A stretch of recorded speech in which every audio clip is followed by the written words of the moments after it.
Some people are environmental is their issue. Some people is the war. Some people it's economic disparities. So were there some early on for you that are most prominent? Have they changed over time? Yeah, I was a Republican, which I'm very this conversation is over. Very unproud of. I have a picture of me and George Bush Sr. from a campaign rally where I was working. Did you bring it with you? I burned it. Oh.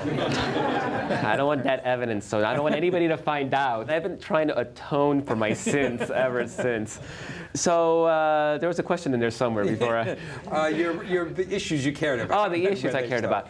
Being in El Salvador and growing up, I was very anti-communist, and because I saw the sort of the damage that the guerrilla was causing. Not to say that the military regime in power was any better, but from my perspective at the time I was young, what I saw is little girls that were going to get water, getting their legs blown off because mines had been laid by a water hole.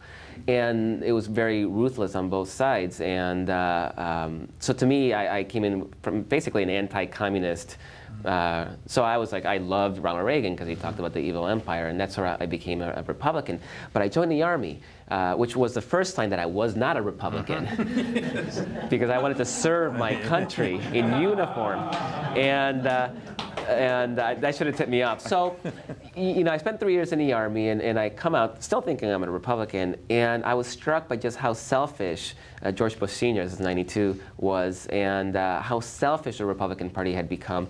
And I just come out from an environment, the Army, which is sort of the ultimate socialized ecosystem, right? They paid for my food, they paid for my my schooling, they paid for my housing, they paid for my health care, my dental, my eyesight. They paid for everything, and that allowed me and my platoon mates to really focus on the job at hand. We could be the best we could be, and we could serve our country the best we could, because we did not have to worry about surviving. This was all provided to us.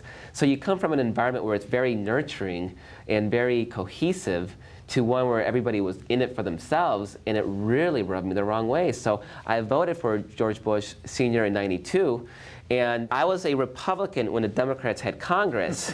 I flipped in '94, just in time for the Republicans to take power. Right. So I was in the minority my entire life until 2006, and that felt really good.